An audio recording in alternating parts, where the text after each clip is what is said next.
Let's begin our next session, which is Indian economy fast tracking to a powerful future. विषय थोड़ा सा संगीन है, गंभीर है और इस मुद्दे पर बात करना बहुत बहुत जायज है. इसी बात के लिए let's me invite on stage mister Ajay Kant Ruia, the director All State Group. जोरदार तालियों के साथ. साथ ही साथ doctor Vishwas Julka, miss Ankita Verma moderator, और साथ ही साथ Pankaj Gopal ji, regional manager corporate communication LIC of India. जोरदार तालियों के साथ. बहुत बहुत स्वागत है आपका, मान्यवरों का बहुत बहुत स्वागत है. और आइए इस सेशन की शुरुआत करते हैं, which is Indian economy the fast tracking to a powerful future. Here we go.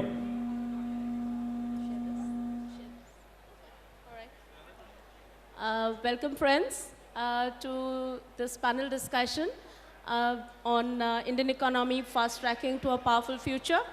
We have a rather impressive panel here with us, starting with Mr. Ajay Kant Ruiya, a Bachelor of Science and an MBA from the University of Wisconsin, USA. Mr. Ajay Kant Ruiya is the Chairman of All State Group. Welcome, sir.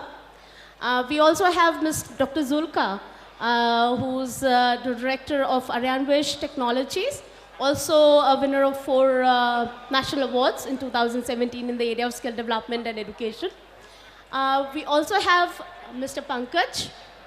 Mr. Pankaj Gopal is filling in for the MD of LIC, Mr. Hemant Bhargav. So he's in a hot seat. So since we have a very little time and a lot to be discussed, I'll just get on with the questions. I'll start with you, Mr. Ruiya.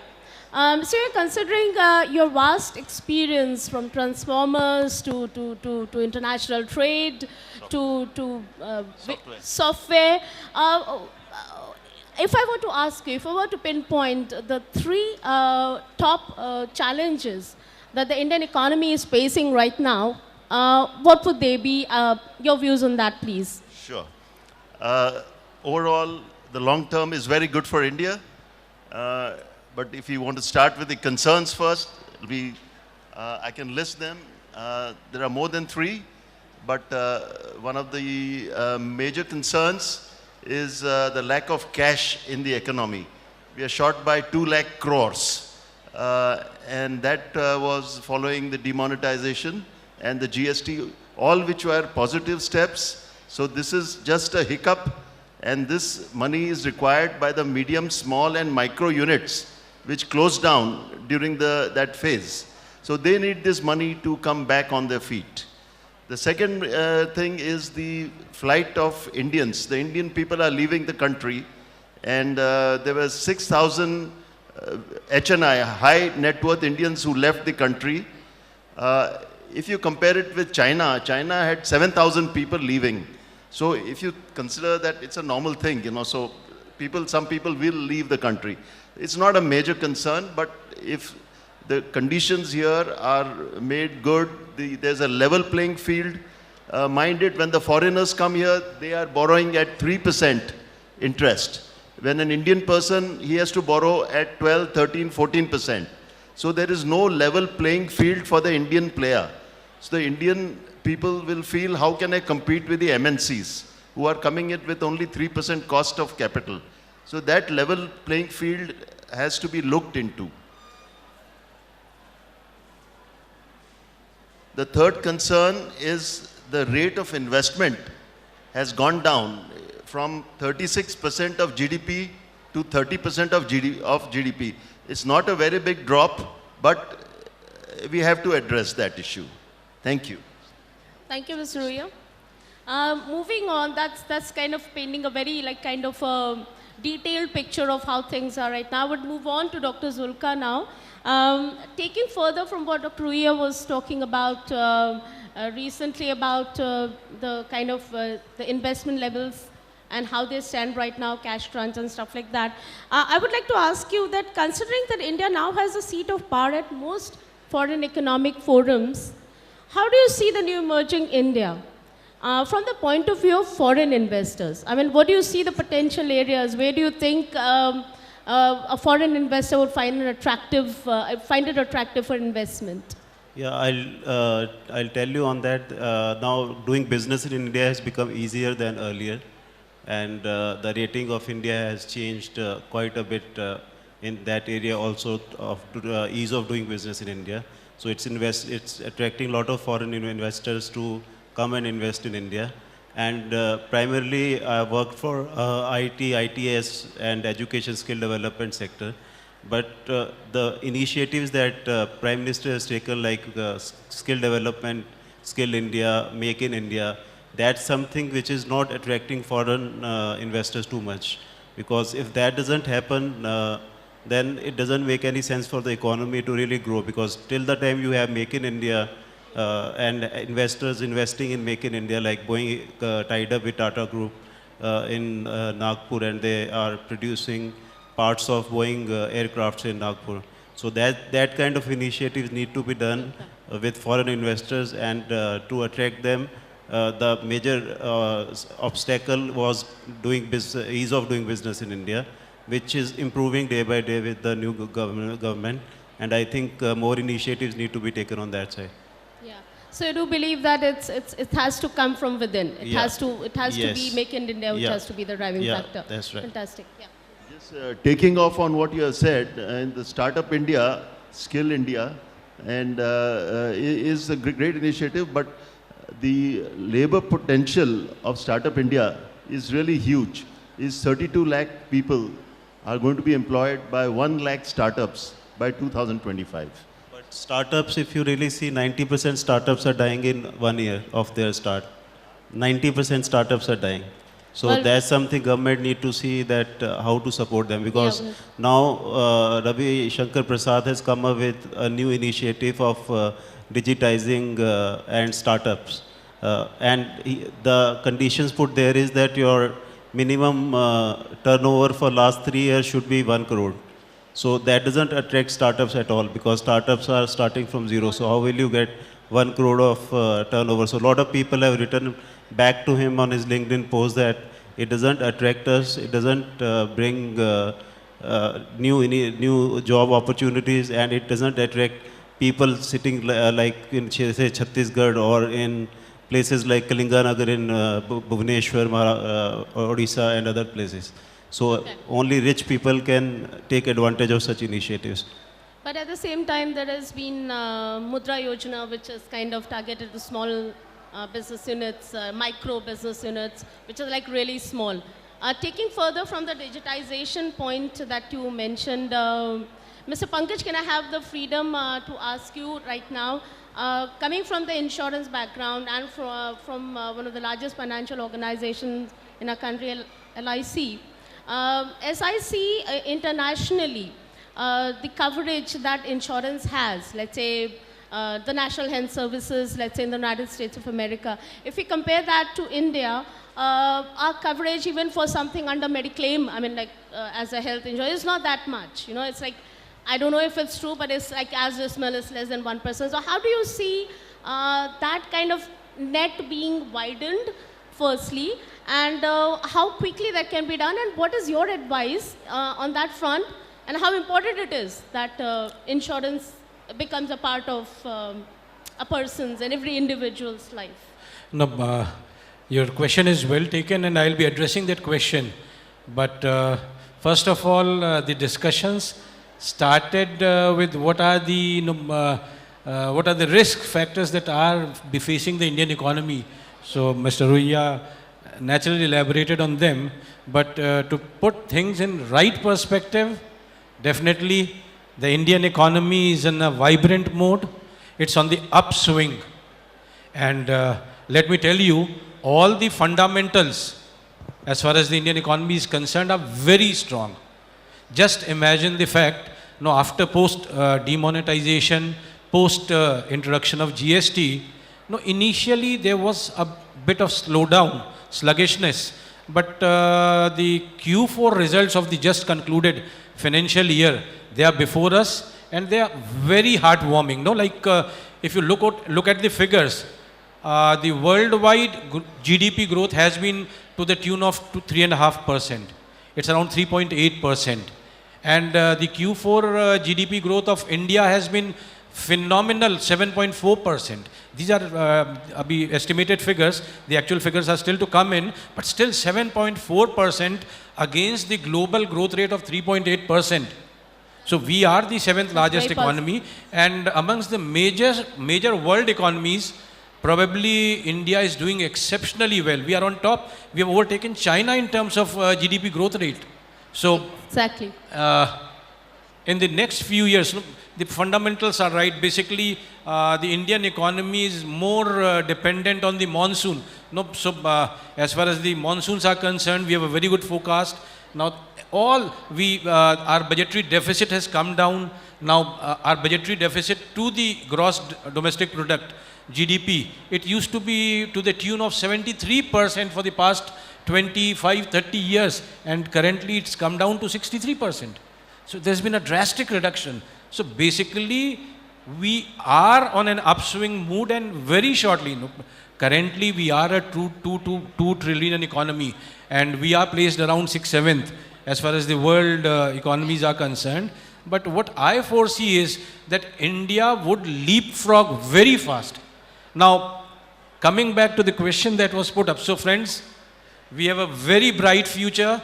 Our economy is very vibrant. We are on the upswing. The Indian household is having many surplus to invest in all the areas. It's only the schemes and the things that would attract them. We need to do all those things properly. So a bright future for India, let me tell you. And as far as the insurance sector is concerned, we are a country with around 1.34 billion population. 1.34 billion population. And I have the figures of Life Insurance Corporation of India before me, and I have them in my mind. Now, we have already insured 30 crore of them. So 130 crore is the total population, and if you look at the insurable population, then it would be around 50% of that, so 65%. So in terms of penetration, yes, of course, we have made substantial inroads, and we have really captured the market, and LIC continues to get all the affection, faith, trust of the Indian population. So LIC has made deep inroads as far as individual policies and penetration are concerned. But if you look at it from the volume side, like what amount of an insurance an individual should have, that way we are lacking. In fact, we have an insurance, but unfortunately we are utterly underinsured. Because that insurance does not take care of our insurance need. That does not address our human life value.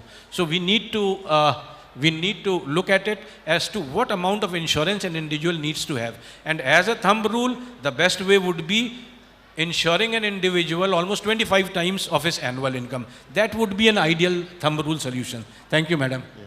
Yeah. Well, I was asked the question about the concerns, so I had to start with the concerns. But I'm fully in agreement with you that the Indian economy is booming and will boom further.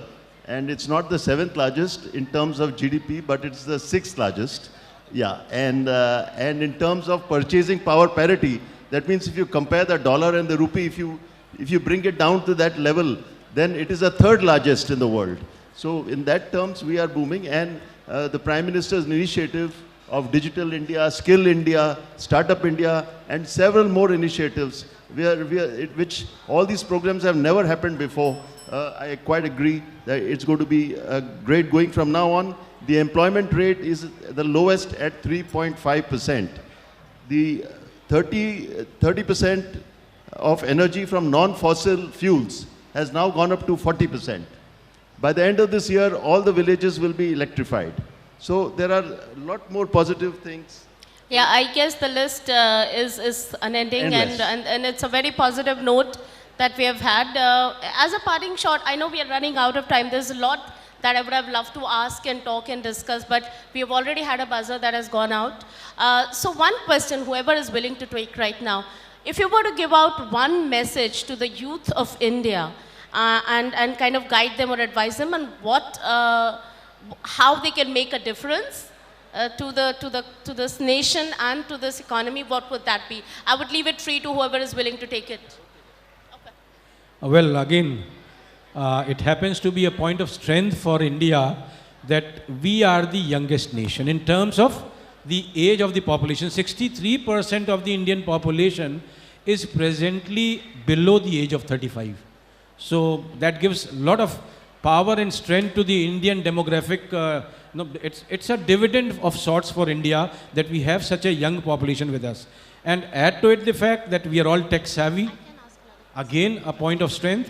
So definitely a bright future befaces the nation with all these youths there hogging the limelight.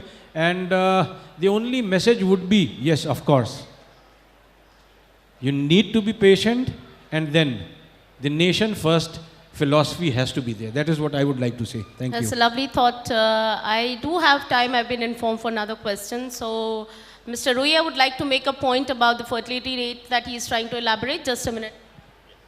The single most economic and robust indicator of the future growth of a nation is its fertility rate. So India has a fertility rate of 2.43 children per woman. So that is the highest in the world other than Africa and Middle East. So if this will come down, then the amount of financial, educational and emotional resource will go into fewer children, and they will have a better productivity, and there will be more people who will be productive rather than looking after the children. So this is one important point, I think. Okay, Dr. Julka, I would like to ask, rather this is a question which is very close to my heart as a woman, and I would like to ask this panel about it. As per the international standards, in India, the participation of women workforce is very low. So how do you think we can kind of improve that rate of participation of women in the workforce? And how do you think it will affect the Indian economy? I'm sure it's positive, but you can elaborate, please. So, on women, like getting more and more women to work in corporates and in government sector, there are a lot of initiatives that has been taken. Tata Group as a group has taken an initiative to have more and more women, and they have targeted 2020 to have 40% women as of the total employee base as women, and they are giving flexibilities to women employees to work on flexible hours, work from home, and all these kind of opportunities. So I think a few other corporates would follow Tata Group's initiative. Tata Group currently has 6 lakh plus employees, and if you say for 40% they are targeting, and then there are regular workshops that are being handled in Tata Group. When I was part of Tata Group, I attended that workshop to increase women in your team's size base.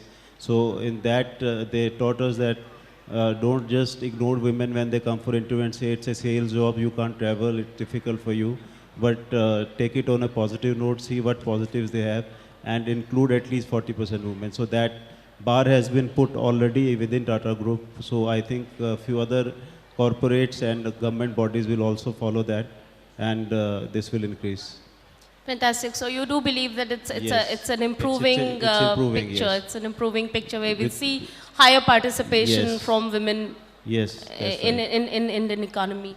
An interesting question, which I'm going to leave it open. So, with the advent of smartphones and the increase of internet, usage of internet for, let's say, in banking and insurance, to even retail, like purchases, for example, are we now set as a nation to kind of meet the standards of our counterparts in West? Is India ready to go smarter already? I would say that answer is yes and no, because if you talk about urban areas like Delhi, Mumbai and other places, the retail on internet and all that is picking up. But today, if you see the surveys, 88% people are still not on internet for retail shopping. So 88% figure is a very high figure. And now there are companies who are working on capturing that through beacons, capturing that data through big data network, and make that big database to use for bringing these people online on a retail shopping. So answer is rural area, people are definitely not using any of these. They are using smartphones, but they are not using it for retail shopping. they have their concerns that till the time they look at the product themselves in person, they will not be satisfied. So, but in urban sector, yes, the answer is yes, it is improving. So taking this further, like we were discussing about our India's growth rate and as recent as the last quarter, the reports that have come in that we have already surpassed China in our growth rate. So I would like to ask Mr. Ruya that what do you think has been the key engine in driving this growth rate? Is it been more urban or is it more rural? And also if this growth rate is sustainable for us as a nation in the long run? The key engine in driving our growth rate has been our Prime Minister, Mr. Narendra Modi. Okay, that's the key engine. Coming to the point of rural versus urban, unfortunately, although 50% of India is employed in farming, only 15% of the GDP comes from that area. So there's a vast amount of productivity which has to be created in that sector. We are very poor in productivity compared to other countries. And the urbanization of cities, which is also a big factor in productivity, because a dense population gives rise to productivity. So that stands at 35%, and that is still growing. So that is also a big factor in the productivity.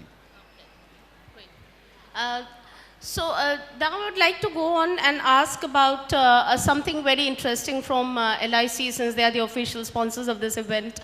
So would you talk a little to us about the baseline, the tagline, Zindagi ke saath bhi and Zindagi ke baad bhi? Maybe elaborate a bit about how this reflects to the common man and what kind of message LIC is trying to throw. Yeah. Life insurance probably should be the mainstay for any financial planning. That is what I believe, because all financial planning entails planning for the future. And while planning for the future, if you don't plan for the sudden taking away of the breadwinner of the family, then the entire thing goes haywire. So definitely life insurance needs to be very consciously planned. As far as your question is concerned, it's regarding the message Zindagi ke saath Zindagi ke saath bhi, Zindagi ke baad bhi. So what happened was, initially India, we did not have much of consciousness about insurance, and whensoever an individual was approached for insurance, people used to have a wrong notion that to gain out of an insurance product, you need to die early. That was the worst worry for all of us. If you need to gain from an insurance product, you need to die early. But then LIC innovated way, say almost 10 to 15 years back, and we came up with a product called Jeevan Anand. And Jeevan Anand was one product. Now all insurance products, if death occurs early, returns are unmatched with any other financial sector product. But Jeevan Anand was one product wherein you had very good returns if you lived past the policy duration. Jeevan Anand was one policy wherein if you lived the entire duration of the policy, you would get a maturity claim, and thereafter the family would be covered, the individual would be covered till his lifetime or the age of 100. So जिंदगी के साथ भी वो पैसा दे के जाती थी and जिंदगी के बाद भी वो दे के जाती थी. So that way that slogan came, जिंदगी के साथ भी, because of our Jeevan Anand product. No, it was not only early death, but it was living long also, which was beneficial with that product. Correct. So that's a lovely thought. I would like to kind of go on with a slightly controversial question right now. In view of the recent controversies pertaining to large lendings to corporate sector, and the subsequent failure to recover, how do you think these banking industry should look at this? Is it like a Mudra Yojana, small lendings more safer, or are corporate lendings more viable? And how can we safeguard against such lapses in future where large lendings are not recovered? Well, basically, to be very frank, I'm not from the banking sector. I am from the life insurance sector. And I am keeping my fingers crossed, because till date, LIC although being the largest financial institutional investor in the stock market, or the largest financial institution of the country, naturally happens to be the largest lender. But God forbid, and till date, nothing of this sort adverse has ever been reported in Life Insurance Corporation of India. So definitely that is not my domain. It's happened in the banks. But if you look at the the number of such happenings that are taking place, and you just look at the total number of transactions that are taking place of this type, these are just very piecemeal, one-off type incidences, and the quantum of these advances, maybe they seem big to us, 18,000 crores or something of that sort, but in the whole canvas, if you look at the whole canvas, these are very petty, small figures. So these should not deter us, and these should not shake the confidence of the Indian investor. That is what I would say. All right. Thank you so much for your views. You do have a very positive outlook towards things, which is a nice thing. So from what I'm understanding right now is, from talking to Dr. Julka, Mr. Gopal and Mr. Oya, is that we are definitely fast tracking to a powerful future, undoubtedly. So I guess, do we have time for a few questions from the audience, if anybody has any questions? Okay. Can somebody?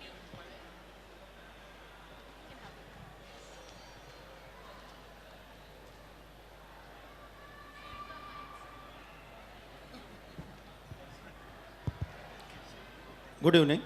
My question is for the LIC. You said that the average investment one should have is 25 times the annual income of a person. So what are the products which are available from the LIC? Because most of the products are linked with the investment base. So if you go in terms of think about the pure insurance, then I think endowment plan, I think plan number 14 is there with you, which is a very old plan also. So what are the plans? Because the premium is because your factorial valuation is very old compared to the other private sector. So the premium which comes with the LIC is on a higher side compared to the other players. Your good name, sir? I am a Priyam Shah, I am a chartered accountant. Okay. Priyam Shah ji, it's a very valid and a pertinent question, I would say. First of all, I thank you for putting up a question. Thank you. This question.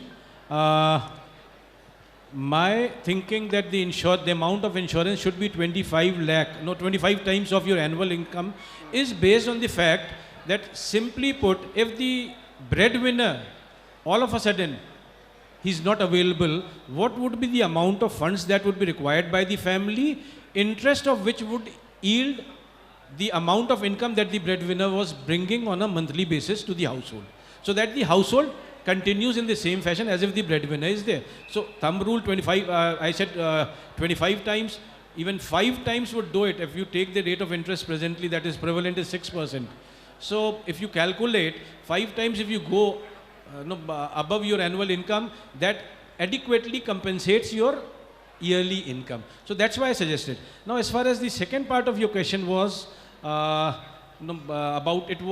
pertaining to ULIP policies which are market linked, and then you compared it with conventional policies.